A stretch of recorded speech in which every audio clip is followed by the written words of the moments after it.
We bought a Zoo-ologist book. I kind of like that one. Really? I think it's kind of terrible, but I can go for it if you want. Did you see that supposed anecdote of meeting Matt Damon? I can't remember what the circumstances were. He was drunk in a bar and they were getting ready to throw him out. And he said something like, "Don't you know who I am? I'm Matt Damon from We Bought a Zoo." From ScienceSortOf.com, you're listening to Science Sort of.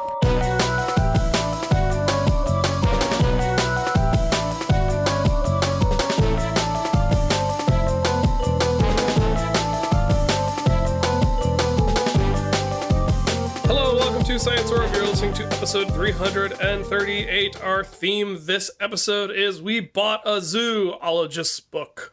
And I am Ryan, and joining me to talk about things that are science, things that are sort of science, things that wish they were science, which this episode gets into in a big way. It's the return of Patrick Wheatley. Hey. Patrick V. Wheatley, I believe. Vance, Victor, Veronica. Five. The fifth year, the Patrick Fifth Wheatley. I mean, you joke. I have a friend who is legitimately a fifth. He is the fifth of his name, generationally speaking. Well, Patrick, thank you for joining me today, fifth time or otherwise. And I'm excited to talk to you this episode because this episode we're featuring my interview with Arik Kershenbaum about his book, The Zoologist Guide to the Galaxy, which I feel like is right up the alley for this show, right? Yeah, I mean, it does seem to tie in a lot with our listeners' interests. And our interests, you know, as like we were talking about like aliens and animals. And, you know, when I got the press agent reached out to me about this book, you know, I get a fair number of these emails and I responded to them as often as I can, you know, even just to help the people sending out these releases know like what sort of things to think about our show for, you know. So if they send us something that's just a bad fit, I'll be like, hey, I just want to let you know, like, I appreciate the offer. This probably isn't a great fit for our show, but, you know, we tend to cover these sorts of topics just so they can sort of refine their search image, like doing the thumbs up and thumbs down in Pandora and Netflix, right? Right. So when I got this email, it was a hard thumbs up right away. I was like, yes, absolutely. So this is a book all about, well, the subtitle of the book, it explains it perfectly. What animals on Earth reveal about aliens and ourselves. So I was super excited to talk to Arik. I was super excited to get and read this book. And we're going to play part one of that interview now. And then Patrick and I will be back halfway through for some drinks.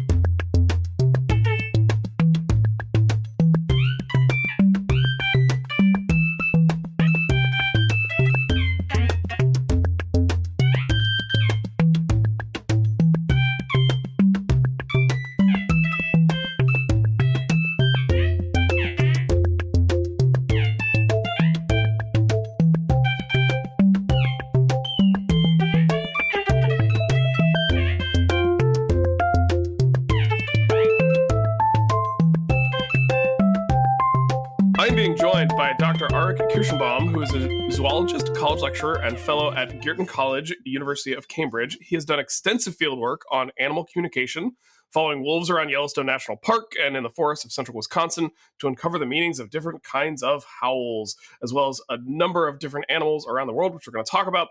He's also a member of the International Board of Advisors of METI.org, a think tank on the topic of messaging of extraterrestrial intelligence. He is the author of The Zoologist Guide to the Galaxy, What Animals on Earth Reveal About Aliens and Ourselves. Arik, thank you for joining us. Thank you so much for inviting me. One thing that we do on the show often is when we have a scientist on is we like to ask them, what kind of scientist do you identify as? But you have identified yourself as a zoologist. We don't talk to a lot of zoologists these days. So can you kind of maybe walk us through a little bit how you define zoology and how that's maybe distinct from just calling yourself a biologist?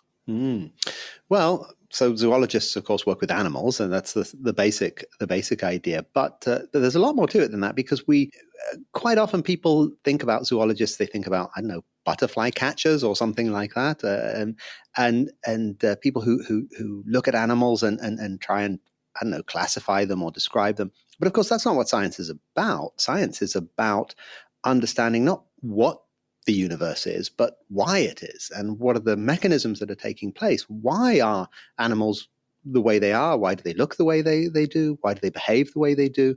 So really the job of a zoologist is to try and answer questions and hypotheses that are evolutionary questions, and trying to think of ways of answering them by studying animals. Why does this animal have long horns and that one has shorter horns? And that's really what most of us do most of the time is trying to think about those underlying mechanisms. That's really interesting. I always think of myself as like an ecologist, but I really just think about myself as a person who's fascinated by animals. And so, but I would never call myself a zoologist. I don't know why. And I think your definition helps me clarify my own academic path a little bit. So that's cool. Your book, which I really enjoyed, when the publicist reached out to me, do you want to talk about animals and what that means for aliens? I was like, yes, please, sign me up. But it sort of starts from a fundamental premise that there probably are aliens. Do you think that's where we're at now? Is that the baseline assumption that aliens are out there and now we got to figure out what they're doing? I think that's the baseline assumption now. It's taken a long time, and it's really only in the past, I don't know, couple decades and possibly even less that this is come to be kind of the default understanding, because we know now there are just so many planets, so many Earth-like planets out there, which we used to think was a kind of rare thing. But we know now that there are billions and billions and billions of planets in the galaxy. And the most important thing is not just that they're out there, is that we're now starting to develop technologies and new measuring instruments that can start to probe these planets, probe the atmospheres of the planet, see what kinds of chemicals are in the atmospheres. Is this consistent with life, with ecosystems, with complex ecosystems? So we kind of think that in the coming years, we're going to find out a lot more about the nature of life elsewhere in the galaxy. Doesn't mean we're going to be able to go and see it. That's still a bit too difficult to do. But I think that one of the reasons that people are thinking a lot more now about the evolutionary processes that might be taking place on other worlds is just that there are so many of them. Yeah, I was talking with I had another interview the other day, and one of the things we kind of talked about was a lot of the advancement of science is the advancement of measurement. So like as long as we keep getting better at measuring things, we're going to keep finding more stuff, because at a certain point you're limited by how good your telescope is. If it can't detect the spectra of other atmospheres, then you're going to have a hard time telling if those atmospheres are polluted or not, Yeah, this doesn't stop you speculating, and it doesn't stop you building hypotheses for the time when you will be able to measure this. So, Einstein thought up his special theory of relativity. There was no opportunity to test it. There was no technology to test it until decades later, really many decades later. The story I tell in my book is that astronomers were thinking about life on other planets in the solar system for a long time, and really making some very reasonable, well-reasoned, rational claims about which planets in the solar system might have life. And Venus was thought to be the number one candidate, because they didn't know that the surface of Venus is at 450 degrees Celsius. They just didn't have those measurements, and you can always speculate without the measurements, but you need the measurements to tell you whether your hypotheses are right or not. I definitely want to talk about sci-fi at some point, but yes, I'm totally with you, because I've read sci-fi back from the 50s, and they talk about like Venus as being this luscious jungle world teeming with plant life, and I'm just like, wow, that's a little off. But I get it. There were clouds in the way, you couldn't see. I feel like in talking with a lot of the evolutionary biologists, my training is in paleontology. I guess I should have expressed that earlier, just so you know where I'm coming from when I ask these questions. But I feel like a lot of evolutionary biologists, they are constantly trying to like break free of chemistry and physics and talk about the emergent properties that are sort of inherent to biology, in particular this concept of evolution. And it feels like in your book, you're sort of taking a reverse tactic, and you're sort of trying to pin down what are the biological trends that come from these chemical and physical principles of the planet we live on, and what does that say about the universe we live in? And can you kind of talk about, am I getting that right? And then why did you sort of decide to frame things that way? I think there's an important job here to do in framing it right. So life is constrained. We know that life is constrained. It can't be just anything. There are laws of physics, there are laws of chemistry, there are also laws of evolution. None of these are operating in isolation. They're operating together. So it wouldn't be right to say, well, evolution's an alternative explanation to physics and chemistry. No, they work together in the same way. Physics and chemistry aren't enough to explain life without evolution. You can't have life without evolution. So really what I try to do is to pull together the constraints that we can know about and talk about those. So things like a lot of the laws of physics, we can talk about. We're really confident that they will work everywhere, right? Gravity is going to be everywhere. Friction's going to be everywhere. It's going to be the same. Aerodynamics, if we're talking about flight, about flying aliens, they're going to have to use the same physical principles to fly on their planet as birds and insects use on our planet. With chemistry, it becomes really difficult because we are assuming, or a lot of people assume, that life is going to be chemically similar to us. If not DNA, then something similar, at least, organic carbon compounds. We don't know that. We don't know. So chemistry, the laws of chemistry start to be a little bit less helpful. What we do know is that evolution works on any substrate. It will work on carbon chemistry. It will work on non-carbon chemistry. It will work on artificial life forms based on software. So even if we don't know what the biochemical mechanism is, we can still say that the process of evolution and all of the constraints that go with that they're still going to apply. And that actually brings me to a really interesting point. So the interview I referred to a moment ago, I was talking with Carl Zimmer about his recent book, Life's Edge. And I think the interview with him and the interview with you are going to be sort of two pieces of a whole. And I asked him at sort of towards the end of our interview, what his thoughts are, having thought about like the fundamental concept of what is life, what he thought in terms of that meant for the search for alien life and astrobiology. So I'll kind of reverse that for you. And how would you define life? Like, is it a sort of we know it when we see it, or are there consistent things that we should be looking for when we're out there trying to find it on other worlds? Yeah, the question of how you define life, you can answer it in a couple of different ways. I mean, obviously, if you're going out to look for life, if you're sending a rover to Mars or something like that, you really need to know what you're looking for. You've got to define it somehow, because otherwise, how are you going to build the instruments to look for it? But beyond that, there's a more philosophical question about what life is, and that ties in a bit more to how we're going to treat life. Because even something that doesn't quite fit the definition, if it's really interesting, we're still going to study it, right? If you come across some kind of phenomenon that looks sort of lifelike, but it's not life, it's still interesting. So the philosophical definition of life doesn't have to constrain us in our search for life. But there's some things, there are some things that we know that life must do. Life must use energy. It must use energy because life involves being out of equilibrium with your environment, right? Maintaining yourself out of equilibrium with your environment. And you need energy to do that. So there are certain constraints like that, but they're very broad. Really, the three things, I suppose, that I would say are essential for life is it needs to use energy to maintain itself, not just out of equilibrium with its environment, but at this sort of middling level of entropy. So not completely disorganized, but neither completely regular like a lifeless crystal. It needs to be constrained probably spatially. So life probably has to be contained in a small physical space. It can't just be spread out like an entire atmosphere or nebula or something. But the most important one from my perspective is life must evolve. You cannot have life without evolution. And the simple reason for that is that life is complex, and complexity doesn't come from nowhere. Complexity can only arise if there is a step-by-step accumulation of particular traits, an accumulation of complexity leading to more complexity. And so this is one of the key features of life is it has to evolve. Right.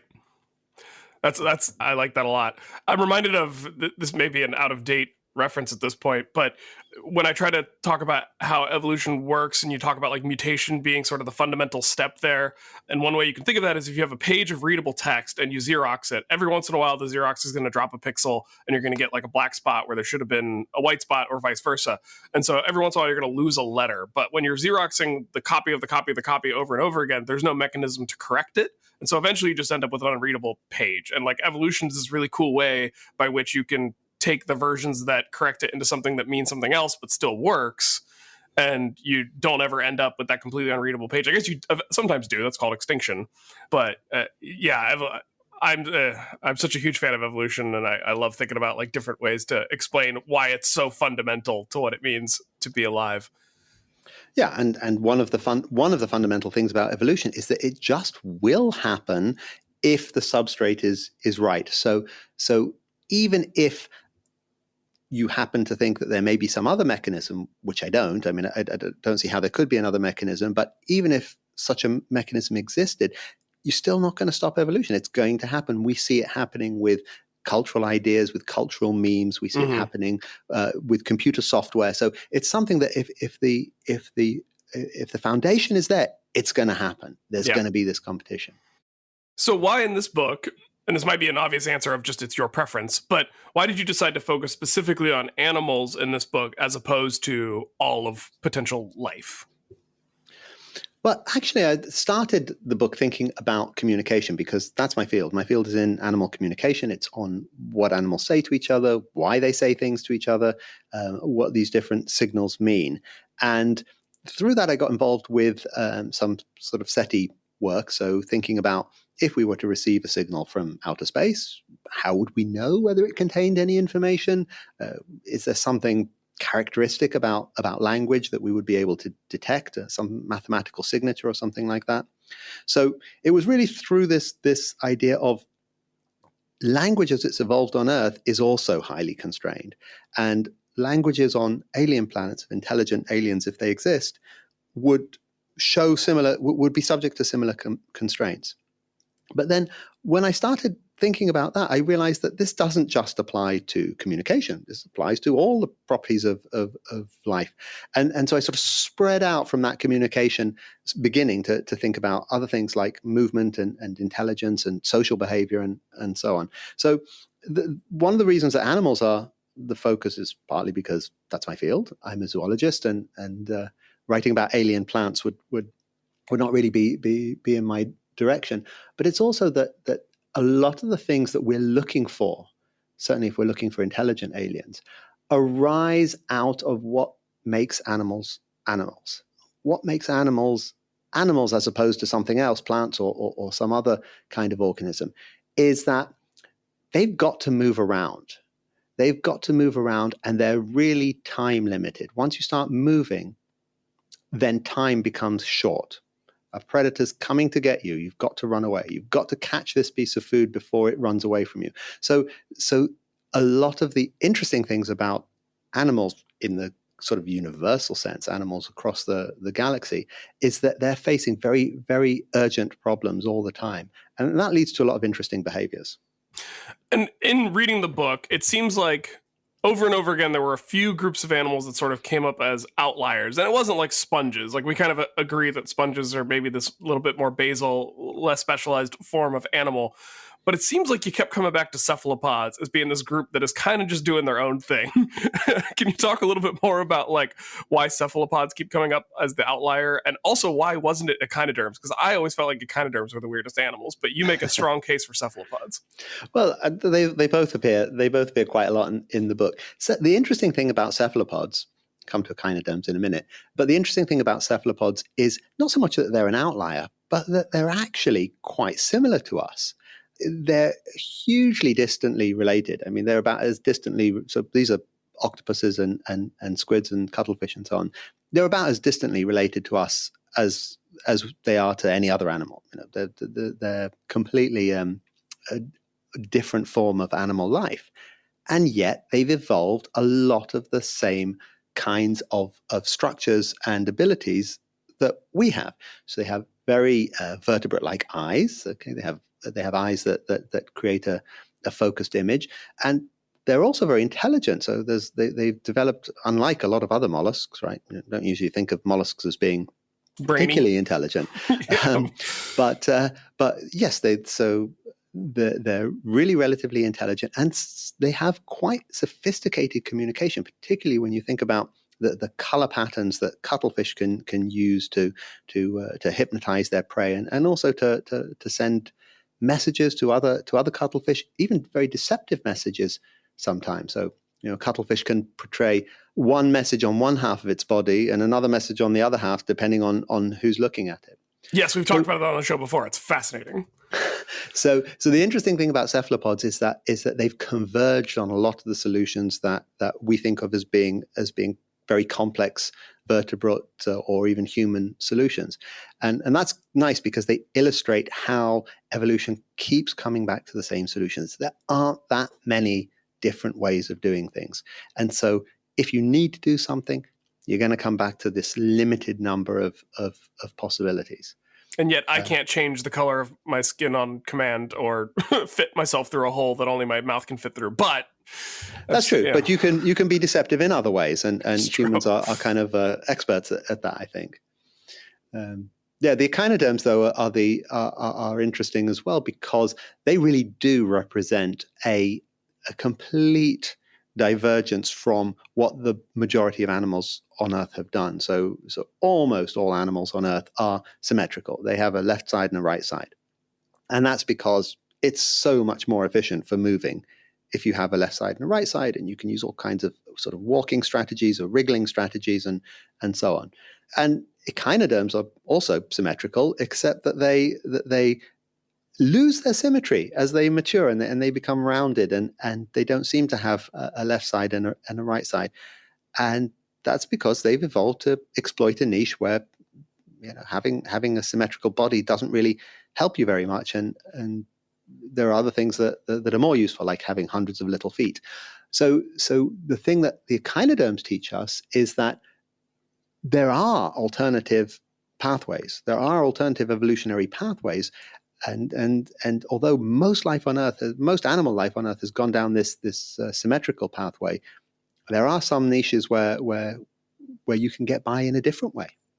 Yeah, and I'm a huge fan of echinoderms. I love talking. We talked about them on the show before. I love that they're our closest invertebrate relatives if you exclude sort of the pseudo chordates and stuff. So it's just fascinating that how different can you be but still be sort of a member of the deuterostome family. And it also, I feel like echinoderms it would not be beyond me for NASA or one of the other space agencies to design a rover that works more like an echinoderm than any other kind of animal, right? Because they almost seem like built for these really weird, unstable or uncertain environments where you can have these super precise movements to kind of scuttle over things in a very smooth, fluid motion, given this weird hydraulic musculature that they have. Yeah, bio-inspired technology is fantastic, and there's always interesting technological things we can learn, but you must never forget, of course, that echinoderms weren't engineered to do this. This is so the solution that they've happened on evolutionarily has arisen through a very wasteful process. I mean, evolution is not an efficient way to get a good design. So if we were to want to create a rover based on a sea urchin or starfish or something like that, then we could probably do a better job than the echinoderms themselves. And this kind of makes me want to talk about the fossil record a little bit. Are you familiar with the Helicoplacops? A little. It's this ancient echinoderm that like stuck in the sediment, and it basically, as far as we can tell, it went extinct because of the Cambrian explosion. So it's like one of the few things where the Cambrian explosion was bad news, because when the sediment to water interface got bioturbated by things starting to burrow, it no longer had its environment. And that makes me think about it, and you talk about this a little bit in the book, but when we look at the deep history of the planet, how much can the fossil record of how different forms of life have evolved and since gone extinct help us think about alien worlds, and how did that influence your writing in the book? Well, this is a a speculative, but nonetheless, it's really, really important question. And you know much more about this than I do. But this, if you look at the gross sort of history, so the biodiversity, as far as we can tell it from the fossil record, it's not a great way to measure diversity, of course, because only some species are well fossilized. But if you look at how the diversity of life on Earth has changed in the last 600 million years, you see some very interesting patterns. We don't know what happened. Of course, we don't know what happened in any detail before the Cambrian explosion, but we kind of think that at least a long time ago, things were pretty boring. There were, not that many different species. And then since 600 million years ago, we have a very diverse ecosystem. But that ecosystem that's existed on the planet has become more and more diverse, more complex ecosystem as the years went on. And it seems to have, possibly coincidentally, but it seems to all have begun from the Permian mass extinction. So in between the Cambrian and the end of the Permian, things were fairly straightforward. I mean, I don't want to insult you. I don't know what period you study. I'm sure they were very interesting. I'm sure the species there were really interesting and really diverse. But since the end of the Permian, we've seen a very steady increase in diversity of life on this planet.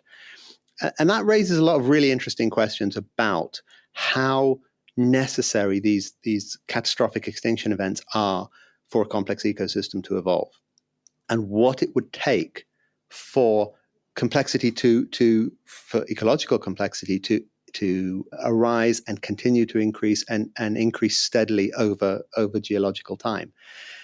It seems likely that once you reach a certain level of ecological complexity, then more complexity will follow. All right. So you've got to have a lot of niches out there. People talk about angiosperms, flowering plants, being a really important event, because then you had the explosion of insects and the coevolution between insects and flowers. So once the ecosystem becomes complex enough, it may be almost inevitable that arises a situation where human-like life can evolve. Because it's hard to explain why it took 3.5 billion years for humans to evolve, right? I mean, we seem pretty good at what we do if we don't, destroy the planet and ourselves.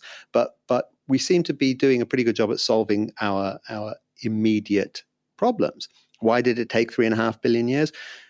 Quite possibly because the ecosystem needs to be sufficiently complex, have enough diverse niches for the kind of intelligence that we see in humans and in other primates to be a genuine advantage.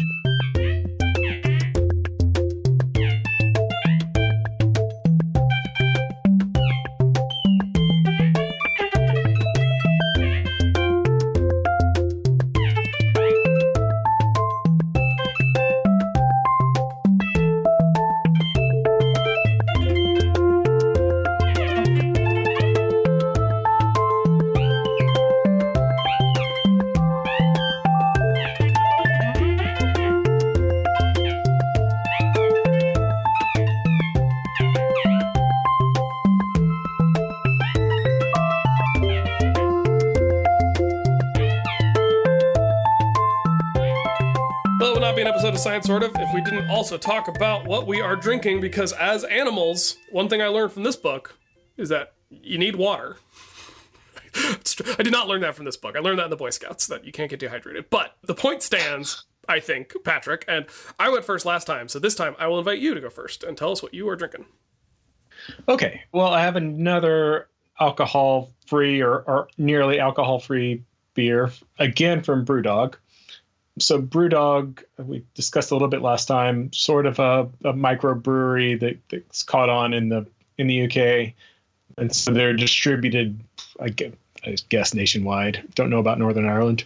And one of the sort of the beers that really sort of kickstarted their trajectory to being one of the more recognized microbreweries in the UK is the Punk IPA. Yeah. And so they released a alcohol-free version of it called Punk AF. Where the AF stands for alcohol free, supposedly. Does it though? Does it though? Well, how is it? So I like this one. I'm not. So BrewDog has loads of good beers.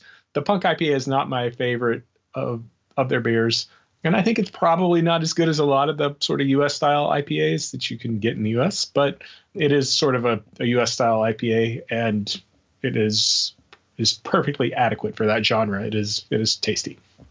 Much like the English language itself, America has taken the IPA style and really run away with it. I guess we've. Yeah, but you can kind of see, after being here, you can kind of see where we got a lot of this from. It's like the UK is the Texas of the European Union, right? They proved that. They seceded and said. So, if you plot a trajectory from somewhere in the middle of the continent to the U.S., it definitely goes through the United Kingdom. I think they were a logical stepping stone on whatever of our national psyche. Yeah, I definitely see what you mean. Well, to complement what you were having, I'm also having a non-alcoholic beer.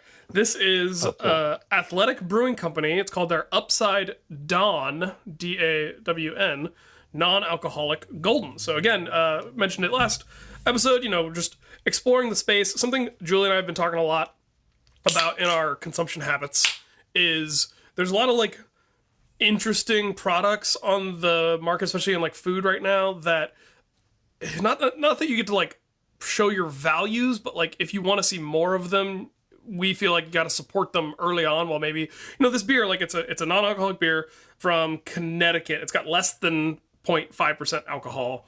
It's a golden ale. We got that style because they have a golden ale and an IPA and a few other offerings, but they've been hard to find because I think the stuff has been selling out a lot. I like golden ales. I haven't had a chance to try their IPA yet. The golden ale I will say it is fine. I'm not fully sold on it yet. I think a golden ale is probably going to be tough because much like making lagers, if you don't really nail the flavor, there's not a lot you can't just cover it up with hops, right? Right. And so I have a feeling I would like the IPA better, but we wanted to try some stuff that Julie would also enjoy, and she's not a huge IPA person, so we tried the 6-pack of the golden ale first. I don't hate it at all. It's just not exactly what I'm looking for, but it scratches the having a beer itch close enough that I could see having these in the rotation, but I would be curious to try some of their other styles before I fully commit. And I just think, if you want more options like this to exist, you got to support these companies early and give them a chance to refine the product. I feel the same way sort of about a lot of these fake meat companies, Impossible and Beyond and those other ones. It's a little bit more expensive than ground beef at this point, but if you want the price to ever come down, you have to start now. I don't know. What do you think? Yeah. Am I making sense to you, Patrick? Yeah, obviously, there's limited things you can do as an individual, but if you don't do it as an individual, how do you expect the collective, market forces to ever get there? So yeah, I do the same kind of thing you're talking about frequently. I think, I've been on a walking, biking, anti-car sort of scree lately. So I've been trying to think about how I'm going to deal with that when I go back to the US, and the infrastructure just basically forces you into a car. What if I'm going to be able to sort of fight that, and for how long? We'll have to have a car talk episode with Joe where we just talk to him about because I'm probably going to need a new car at some point in the not too distant future, and my job right now means that I have to drive for some part of that job, and it's kind of driving in a part of the country where a fully electric vehicle just isn't quite feasible yet, and so I'm trying to figure out what my options are. So it sounds like we just need to work things out with Joe, but we should make it an episode so other people can work, if they have similar issues, can work it out with us. That's cool. Yeah, I have been biking a ton though. I at this point, I haven't been on Metro in a year, right? So I basically replaced any trip that I would have taken on Metro with biking instead. And the only issue there is that it's not that safe in this city because, like you said, the infrastructure is just not there. But I don't know how to, I don't know. This DC's Right. trying to be If a little nobody better. bikes, why would they put the infrastructure in? Right. Right. It's a chicken and egg problem. Yeah. And DC's trying to get better about, protected bike lanes and stuff like that, but it can only go so far when the drivers don't abide, by that change in the culture, right? Yeah. So it's just hard because, like, when you live in a city with aggressive drivers or distracted drivers or drivers who are coming in from, Maryland, Virginia, and all over the country, so there's not like a consistent population of people who are all sort of driving with the same set of values and rules and experiences growing up. It's a really tricky, tough place to bike. So it's like I'm willing to risk it. I'm willing to put myself out there, but like I have a hard time even recommending it for other people. Right. So, but at least I can have a couple of these athletic brews and still feel safe hopping on my bike and getting where I need to go. Except my bike's in the shop right now, Patrick. Okay. So I had to, because somebody ran over you? No, I broke a spoke, so I needed to, and the wheel got enough out of true, and I don't have a truing stand, so I had to take it in to get the spoke replaced and to get the wheel retrued. So I went to the store for a few quick groceries yesterday on my mountain bike, which in some cases, depending on the road quality, which can be quite variable here in DC, a mountain bike is actually a better choice, but not nearly the same. You can tell the difference in efficiency. In terms of it is not built for a quick trip to and from the store. So, anyway, have you ever wondered if it would be possible for aliens to have wheels like a bicycle, Patrick? No, but maybe something close to that. Well, if you thought that might be a possibility, you could learn more about whether that possibility is a potential reality based on some of the stuff that Arik talks about in his book, The Zoologist Guide to the Galaxy. And we're going to go to part 2 of my conversation with him right now.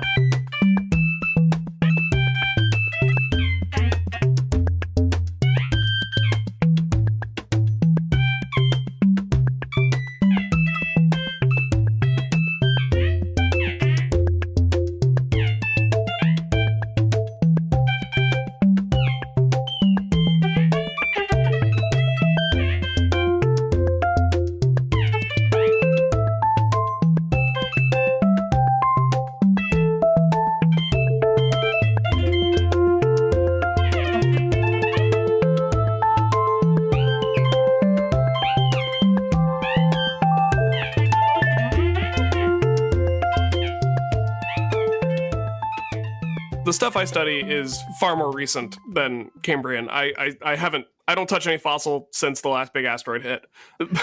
But it's funny, I think about it in the terms of timescales. If we're out there looking at these other planets, it seems like we actually are more likely to see a planet in its pre-Cambrian explosion state, because that's 3 billion years of time, as opposed to the last 500 million years where we've had this explosion in complexity, and in the last 100 years where we've had, or 150 years where we've had sufficient technology that an alien species looking at us might recognize this as a planet with intelligent life. So to me, that timescale issue is just one of the fascinating aspects of the sort of problems we're talking about with finding aliens out there. It is, and it is a bit worrying, and it's one of the things that has been postulated as a reason that we haven't found any signs of intelligent aliens anywhere in the galaxy so far. But it's not as hopeless as it sounds, because, well, for a number of reasons. For one thing, a lot of the planets that we know about, that we've discovered so far, are very, very old, much older than Earth, and so it's quite likely that whatever's going on those planets has been going on for a lot longer than Earth. Earth is a relatively young planet around a relatively young and active star. But the other thing to remember is that if we manage to survive, which is not at all clear that we will, but if a civilization does manage to get through this sort of immature, juvenile technological stage that we're in at the moment, where we're essentially destroying our planet and destroying ourselves. The fossil fuel growing pains? The fossil fuel growing pains, yeah. We don't know how long civilizations would then live, but it's quite possible that they could live almost indefinitely. The galaxy may be full of civilizations that are millions of years old. And in which case, then the odds of catching one become much greater. It's only really if you think of the sort of the tenure of intelligent civilizations as being similar to the tenure of typical species that have existed so far, million years, couple million years maybe, that it becomes a problem that species come and go. They may actually be surviving for tens, hundreds of millions of years. Yeah, and the thing I always get back to as a paleontologist is it's a small probability, but it's not an impossible thought that since we haven't yet, once we find other life, this will get thrown out the window. But it's not impossible that we're first. And as a paleontologist, I always think about like, what kind of fossil record are we leaving behind for the future alien paleontologist to be like, what were these apes up to? And then I also think about it from a philosophical sense, and this more applies just to planet Earth than the whole universe, but like, are we being good ancestors, right? In the moment now, can we think about what our legacy is? So I think about that both sort of as a paleontologist and from a philosophical aspect, and I have a lot of fun speculating about it, as you can probably tell. Yeah, and there are people who are looking into questions like, well, maybe dinosaurs were intelligent. Would we know? I mean, if there was technology back in the Silurian or something like that, would we even find any signs of it now? And that's not at all clear. I think that we tend to think that our civilization is overwhelming the planet, but it really wouldn't take that many millions of years for pretty much every trace of everything that we've done to be eradicated. Yeah, I push back a little bit on the folks who claim that we're now living in the Anthropocene. I understand the reason behind that message. Like, I think as a messaging tool, as to getting people to kind of wake up to the reality of what we're doing to the planet, it's important. From a geological perspective, I'm not sure we've actually achieved that status. Like, it's like you said, I don't know. Maybe we have. Maybe our network of roads and underground tunnels and all these other things would be blatantly obvious to a future paleontologist. I'm just not sure we've been around long enough and have made enough of an impact in the deep time rock record of Earth that it would be immediately obvious as its own geological age, which is why one of my co-hosts, Charlie, has said that if we're remembered by any object that we've ever created, it's probably going to be the Voyager probes out there in deep space, right? Those are the things that are going to live on. And you talk about that. You talk about the fact that when we encounter aliens, it may just be the leftovers of their technology. Yeah, I don't know. I'm not sure. I think that well, you know much more about this than I do, but how long was the immediate effect of the KT asteroid impact? It's literally a line years? in the rocks. You can see it. It's one of the few times in the fossil record where there's clearly a moment in time that is preserved, and there's a before that and there's an after that, and it's right. It's pretty stark. And you don't think that the before humans and after humans would be quite as stark in the fossil record? Not so much in terms of inanimate sediment, but in terms of fossils. So if you look at the diversity before and after the Anthropocene, if you'll allow that one. Oh, I will. I know I'm losing that fight. It's fine. Yeah, I've thought about that, and I think like if humans go extinct tomorrow and we're left with a world that's mostly rats in cities and cows in the fields, and like the biodiversity is so obviously shifted from what it was before as to what it was after, I don't know that the blip in time that the humans were affecting that is its own age, as opposed to it being more of a extinction event like the KT boundary. Like the boundary itself does not get its own geologic age. That's the moment when one age switches to another. You know what I mean? Yeah. No, that makes sense. So I'm probably going to lose this argument in the deep time perspective, but I'll make it as long as I can. One other thing I wanted to ask you about, because I had this thought while I was reading your book, and I never had this thought before, even though I'd heard this factoid thrown out there. It was in your chapter on intelligence, and you talk about this like oft quoted thing that London cabbies' brains, they have to take this special test to become a London cabbie, right? And it's called the knowledge, I believe. And in doing so, there are these claims that their brains change. A, I don't know that's actually true. Maybe you know more about that than I do. But B, isn't that sort of a very Lamarckian perspective on how evolution works? I never realized it was kind of an old-fashioned evolutionary idea before. Well, yeah, I don't think that study's been followed up nearly as much as perhaps it should have been. But I don't think there's anything that says that the children of the cabbies inherit this this ability. So I don't think it really is Lamarckian. But the point was that we know that there are different brain areas that do respond differently to different challenges and different tasks. And it certainly wouldn't be surprising if that were the case, and in the same way that if you work out, then you get bigger muscles.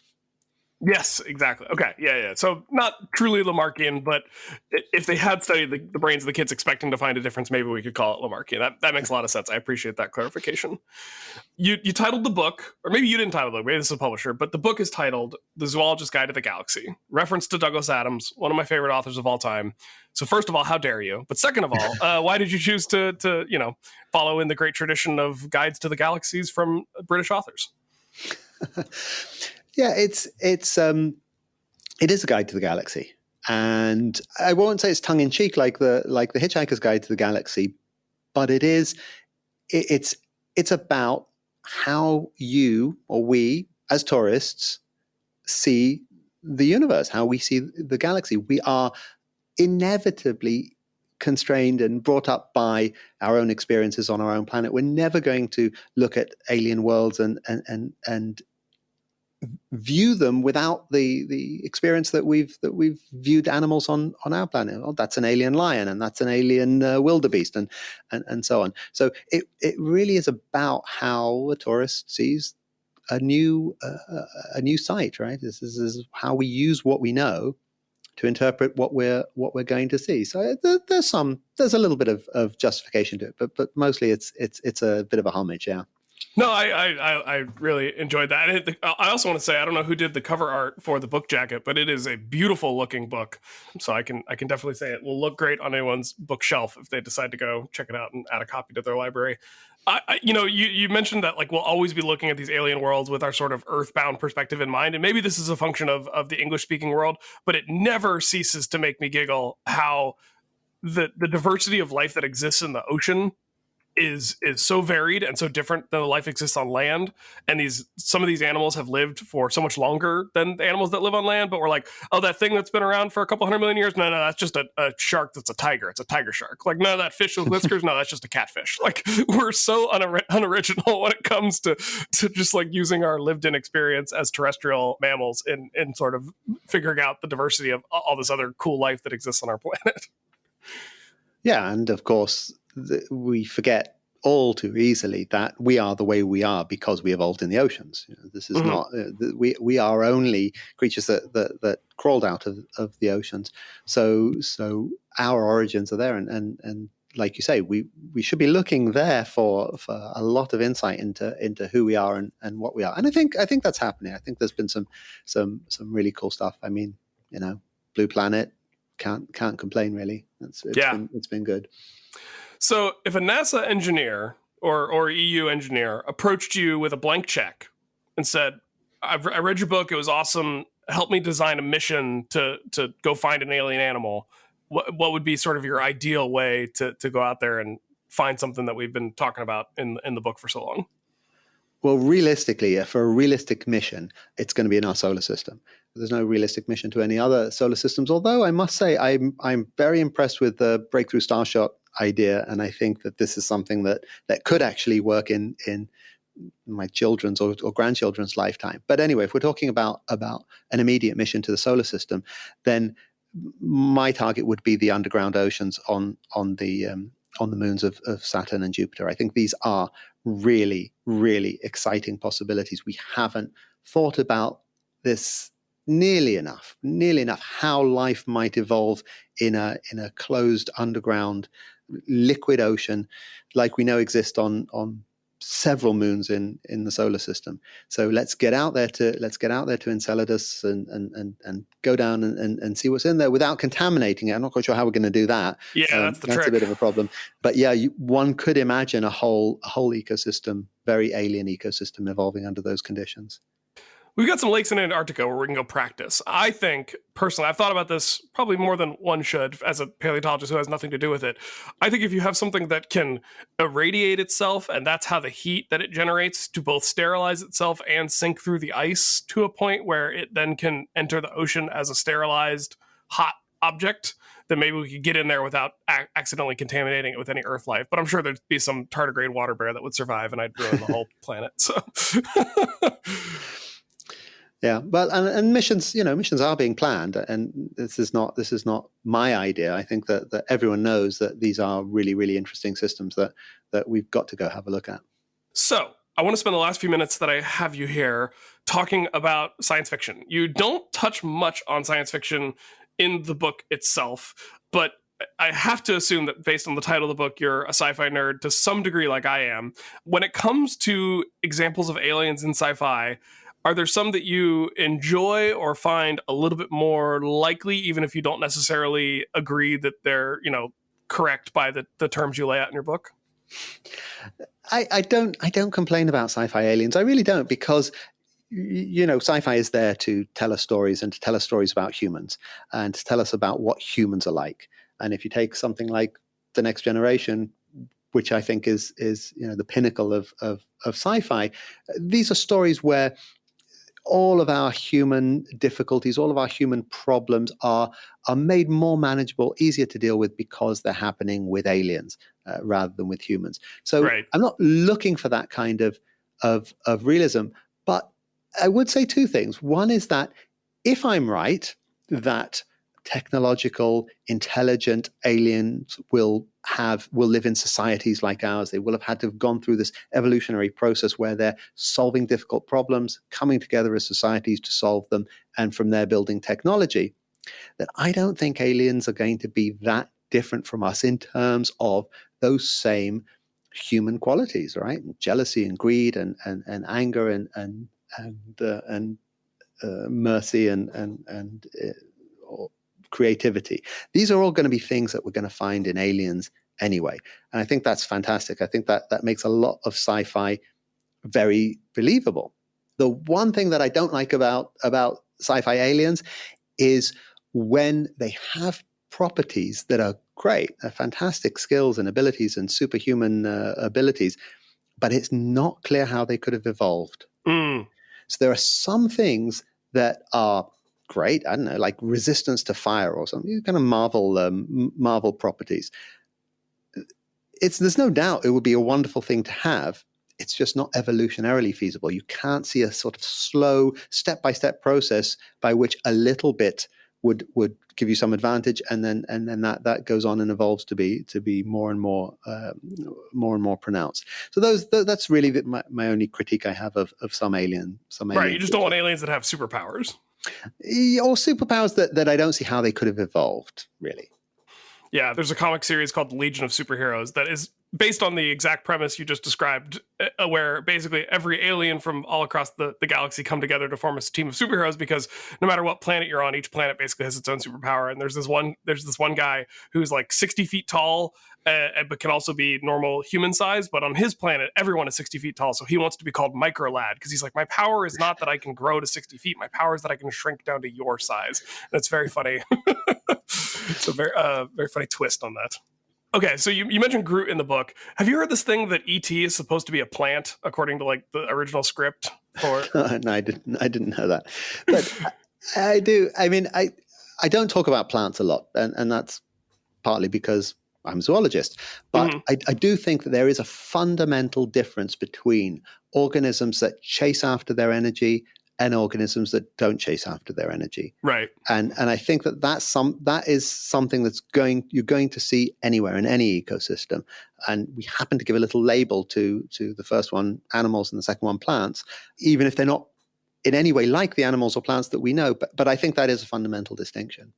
No, I think you're right. Like, in reading the book, you made a very strong case as to why we don't live in a world that has Groot or has Ents, right? There's like these things that plants don't seem to be interested in, I'm using very anthropomorphic terms here, don't seem to be interested in evolving legs and walking around. It's just not what they're built to do. They've got a very good life set up by just using their roots and collecting sunlight. So anyway, I know we only have a few minutes left, and I want to wrap up by letting folks know that Zoologist Guide to the Galaxy is available now. If folks are interested in getting a copy and are in the US, you can check out bookshop.org/shop/science-sort-of, which is a system where folks can buy the book online, but it gets distributed and delivered by a local bookstore in their area. So they get to support a local bookshop when they do that. Arik, is there anywhere else folks can go online to keep up with the work you're doing and learn more about, I guess, wolf communication? We didn't even get to that. We ran out of time, but your day job is wolf communication. So if folks are also interested in that, where can they go to learn more about what you do? On Twitter, you can find me on Twitter. It's not a common name, so just Google me and you'll find me. Arik Kershenbaum, Wolves, Aliens, Cambridge. You'll always find me. That's awesome. If only aliens made it so easy. Yeah. All right. Well, thank you very much for giving me some of your time today. I really appreciated talking to you, and I really enjoyed the book. Fantastic. Thank you so much. It's been great fun. All right. Have a great rest of your day. Okay. Bye. All right. Well, thanks again to Arik for giving us some of his time to talk about his book. I found it really interesting. I think the thing that surprised me the most, and it didn't necessarily surprise me in like my understanding about biology, but I think it surprised me in sort of the way he lays out the case in a convincing manner. That sort of the rules that govern the universe and planets, like your basic physics and the geology of what you would need to have a livable planet, as far as we understand what life is, which see our previous episode, is that like once you've got a planet with liquid water, it seems plausible that life is going to evolve in similar pathways. And so like when we try to make aliens that are just super weird for the sake of being weird, we might actually be pushing it too far, and there might actually be much more like Earth-like, animal-like aliens out there than we realize if we're looking for planets with similar conditions to Earth, you know? Yeah, I mean, I think that's definitely a possibility.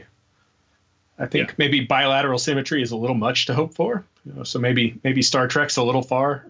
Yeah, and the path. And it is interesting the way that like Arik talks about sort of how echinoderms have dealt with that issue and what that means for other planets. And I won't spoil it for folks. I'll let you go check out the book. But like that is discussed in ways that I found very interesting and sort of made me question what sort of habitats even we should be looking, you know, once we found the planet that looks like it should have life, where do you start looking for life on that planet? Because planets tend to be quite big.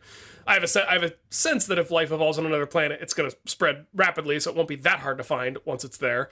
Right. But I also think that the odds of us finding fossils are probably higher than we tend to talk about. And I also think that like life on this planet was mostly single cellular for 3 billion years. And so the odds of us finding a planet still in that stage are quite high. So like, what do you do with that? Right. Do you colonize it, not worry about it? Or do you leave it alone until it has its own Cambrian explosion? Things worth discussing. And if you have thoughts on that and would like to contribute your 2 cents or tell us what you thought about Arik's book, where can they get that book, Patrick? Let's say they're just dying for a copy. Yeah. I mean, if it were me, I'd go to bookshop.org/shop/science sort of. It's tough to say. You would not think we were drinking non-alcoholic beer with the difficulty we have saying the /shop/science sort of, but it's true. If you live in these United States, I don't believe bookshop.org is international yet, but again, like we were discussing, if you want a thing to grow, you got to support it early. So if you're interested in supporting your local bookstore and getting cool books, check out our shop on bookshop.org, which we link to on the website, or bookshop.org/shop/science sort of. We have a list there, Patrick, of books by folks who've been on the show to come talk about their books. So like if you go to our shop page, you just scroll down a little bit, this book, Zoologist Guide to the Galaxies, it's going to be right there. So you're clicks away. That's great. Yeah. It's perfect. So book reports are due next week. And so please send in your book report either on the contact page at sciencesword.com or PaloePOWs at sciencesword.com, or call and leave a voicemail. That's 312-PaloePOWs. That's 312-725-3672 with your book report on either Life's Edge, Zoologist Guide to the Galaxy, or any other book you've read that's a cool science book that you think we would enjoy hearing about. If you do that, we may feature you in our next and final segment, and that is the PaloePOW.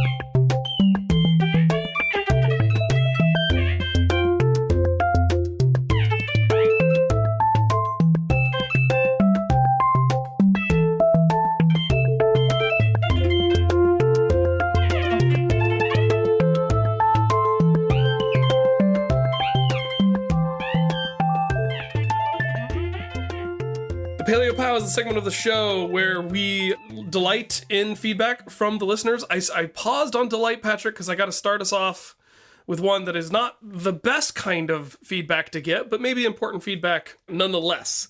That is, we got a review on the old Apple Podcast, and it was unfortunately not a 5-star review. It was a 4-star, Patrick. So I'll tell you why. This is a review left by entertaining but ... and that is both the title of the review and the name of the reviewer. And they said, this podcast is very entertaining. I have unsubscribed multiple times over the years due to the fact that the host cannot keep politics out of the show. Unfortunately, podcasts are my escape to from reality and are simply consumed by me to unwind. Politics invade almost every aspect of my life, and I do not need any in my entertainment. Other than my personal wine, the show is very good, the hosts are entertaining, and the guests are often outstanding. Wishing the Bracket Media Network much luck and love. P.S. I'm currently unsubscribed, but listening.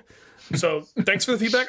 We get this feedback fairly often, and I must admit that I couldn't tell you where... I couldn't honestly point to many examples of where politics is a part of the show. I guess... if folks disagree with our politics, it's probably pretty obvious, but there's not a lot we can do about that. You either listen or you don't. But it's not like we're out here endorsing political candidates. So I think some people just have a hair trigger for the things that strike them as a political statement. And if that's not what they're looking for, it can cause a distaste. But I truly don't know what examples this reviewer is referring to. You know what I mean? Yeah. I mean, I'm not even trying to be defensive. I just don't know. Right. I mean, of course, I think we come down on, sort of backing off fossil fuels as much as possible. We were talking about supporting fake meat producers. Any of these things, I suppose, could be politicized and trigger people. So, yeah. I mean, I guess we'd also come down as being pro-vaccine, go get your vaccine. Pro-vaccine, go get your vaccine. Pro-biking, go get your bike. But yeah, it's the sort of thing where I guess I appreciate the feedback without examples, and I'm certainly not asking people to email in examples. But I mean, I can't stop you, but it's not what I'm looking for. I guess I just wanted to bring up this review, because it's been a while since we've highlighted a review, so reviews still... I know the podcasting landscape has diversified quite a bit. Apple Podcasts and the iTunes system is no longer, I would say, the overwhelming majority of the way that people get their podcasts, but it is still a big player. It's still probably the majority, probably still over at least 50%, if not more. So if you have thoughts about the show, especially if you have 5-star thoughts about the show, please go rate, and review us on Apple Podcasts or wherever you get your podcasts. It's still very helpful to us. I've signed up to a few services that alert me when we get new reviews various places. So I hopefully will see it when they come up in my weekly little digest email. I also get to see reviews for Titanium Physicists, which I always forward the really nice ones to Ben, because Ben gets some people... I mean, obviously, who doesn't love Ben? But Ben gets some really glowing and charming, just isn't Ben great? And yes, Ben is great. So, please go leave us a review if you like the show. It really does help people find the show, and it helps us, it's the sort of thing where if a person's looking for a new podcast and their options are a bunch of 4.5-star podcasts and a 5-star podcast, they're probably going to go for the 5-star podcast first. So help us be that first one that people check out when they're looking for science podcasts. So thanks for that review. Thanks for the feedback. Can't say it's going to do much to change how we do the show, but good to know that is a concern folks have. And yeah, get your vaccine. I don't care if it's a political statement or not. Wear a mask. All right. What do you have for us, Patrick? Let's end on a higher note than that. Let's see. I have an email from Peter C., and the subject of that email is question for science sort of. That's us. Yeah. He says, thanks for taking the time to make each podcast. It's one of the few shows I send monthly donations to, and I feel it's well worth the money. Hey, thanks, Peter. Love to hear that. It's the best kind of feedback. Yes, Peter is a patron, so this is a patron email, and we thank Peter for his continued support. Yes. Your conversation about sloth species combined with the new video game Stellaris, is that how you pronounce that? I think that's how it's pronounced. Had me wondering about the classification of humans when we eventually start populations outside of Earth. When a settlement is a few generations old on a planet with a different solar cycle, mass, or atmosphere, you'd expect to see a shift in average physical traits when compared to humans on Earth. How different do you think people would need to be before they're given a new classification? Would people be as willing to give new classifications to humans as they are to other living things? Thanks again for everything. Oh, okay. So this book is about alien life. And I just finished season 5 of The Expanse. So this has been on my mind. So what do you think, Patrick? I'm assuming that at least I mean, the thing that sticks out to me would be mass. I'm assuming that different gravity on a planet is going to affect us in different ways. Yeah, and that's one of the things the Expanse books have built in, and they can do it because they're novels, whereas the show, it's very difficult and expensive to actually have, like, the actors really, like, because are you familiar at all with the Expanse, Patrick? I'm familiar with, I've watched, I think, season 1. Okay, so you got the Earthers, the Martians, and the Belters. And the Belters are, like, really tall and unmuscularized and really good at operating in zero-G. You know, the Martians are taller than Earthers, but not completely so tall. And then, like, Earthers are still just Earth humans, you know. And I think it's really cool, and I agree with you that, like, gravity would be the first sort of thing that would start causing significant differences. I also think, you know, there's the founder effect, right? So any populations of human living off Earth is going to, by default, be a much smaller population than the majority of humans who are still living on Earth. So, like, right, there are going to be differences that pop up that are just a function of pulling a small subset of our gene pool and putting it somewhere else and letting it breed a few generations on its own. And they're going to be things that don't seem to necessarily have anything to do with the environment, right? Just going to be weird stuff that pops up. So that's kind of cool. Honestly, I think while we're all still living in the same solar system, nobody's going to get classified as a different species, personally. I don't know, man. You don't think so? Well, he says, would people be as willing to give new classifications to humans as they are to other living things? I think we're clearly more than happy to give classifications to humans, more so than other living things. I think it's always easier to find differences amongst things that are more similar to you. You know, we are born with an ability to discern human faces and human, I guess, body types, whereas it takes a lot of practice to be able to tell frogs apart.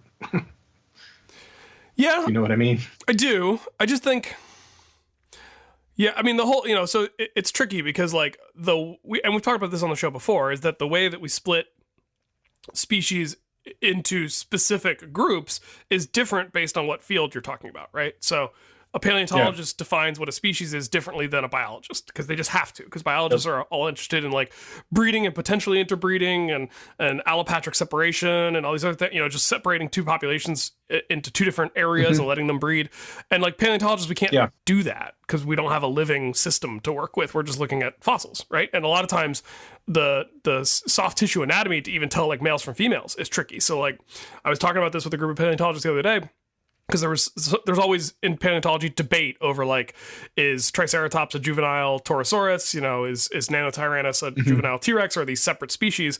And, you know, you can look at examples in the modern world. So I made the point of, like, well, let's take elephant seals as an example. If a paleontologist found fossil elephant seals, males and females, you wouldn't have an obvious way to tell the males from the females because, again, the soft tissue anatomy that is the reproductive organs wouldn't be there anymore. And I think there are a lot of paleontologists that would argue that, like, female and male elephant seals, which can be, you know, males can be twice the size of females. I think you get people who would argue that these are two different species, and I think you get people that argue that females are just the juvenile form of the males, right? Could be, yeah. And we're sort of assuming you don't have, like, DNA where you can test this. You know, these are old enough fossils at this point. So, like, if people living in the asteroid belt end up being twice as tall as humans living on Earth, and then we just go to a fossil perspective, you know, if you found a skeleton of a person on an asteroid in the asteroid belt and a skeleton of a person on Earth, most paleontologists would say those are not the same species. But because if they look very different and if they're really far apart, you tend to just toss those into separate species. But a biologist, if they were testing, well, can they still breed with each other? Assuming we have, like, sufficient radiation shielding that all the people living in the belt aren't sterile, I think, you know, it's going to be a long time before two populations of humans couldn't still interbreed. Yeah, I don't know how long that would take. That's an interesting question. I'm sure it depends on how large the population you send out there is. And if there's ever any gene flow between the two populations. Gene flow is, that's a big part of it as well. And I don't think it would take much gene flow to keep things sort of on the level that we're used to, personally. But yeah, maybe. I don't know. Because, I mean, obviously there have been populations of humans that have been separated by centuries, millennia, from other humans, and it didn't, I know Right. it's still the same planet, but it didn't cause any sort of, and you do see specific traits that have emerged in those different groups over time. We think that in a lot of cases, those traits are sexually selected more so than they are naturally selected. Maybe pigmentation might be one of the few that's sort of a natural selection mechanism, Right. but a lot of the other sort of traits that we see in other groups of people are probably sexually selected. So yeah, I think it would take a lot longer than. That's true. No, that's a good point. And there's probably similar founder effects. Yep. As humans moved around the world. Well. Yeah. Yeah. So I think people might try to give new classifications to humans unfairly, much like they do in the Expanse, where like belters are seen as second class or even lower citizens because of where they live and their economic status. But I think again, it would come down to your zip code and your economic status more so than your actual genetic makeup. Personally, that's my thought. Right. No, I think yeah, that's a good point. And whether you think given a new classification is purely due to sort of the biological species concept or some other political or other justification for classifying things. Right. So it's a cool question. I've played Stellaris for all of about 15 minutes and then felt that it was too complicated for the mood I was in at the moment and turned it off. Loaded something that let me just kill zombies instead, I'm sure. But I checked my Steam account and it was like, you've played Stellaris for 0.2 hours. I was like, that's about 15 minutes. All right. Maybe next time, Stellaris. Sorry. Well, that's all I got for you this episode, Patrick. Okay. Well, thanks for mustering up those topics. Where can people go if they want to learn more about the show and find ways to interact with us and links to the topics we talked about? I mean, I'd go to sciencesorter.com if I were them. That seems to be the place where you find links to almost everything we're into. I have a hard time not agreeing with that. I think that's an excellent suggestion. Also, go check out Arik's book if it sounded interesting to you. And thank you, everyone who tuned in. We are glad to have you. If you'd like to support the show directly, you can do that. Again, bookshop.org, PayPal for a one-time donation link on the website, or patreon.com/sciencesortof if you'd like to become a recurring donor. All right, that is all we have for all y'all. Please come back next time because I can guarantee that you're going to get a whole lot more science. Sort of. Audio production for Science Sort Of is done by Rob Heath at Rob Heath Studios. Thanks, Rob. Visit sciencesortof.com for show notes, links to all the stories we talked about, and ways to interact with the hosts, guests, and other listeners. Science Sort Of is brought to you by the Brachiolobe Media Network of podcasts. That's all for this week. See you next time on Science Sort Of.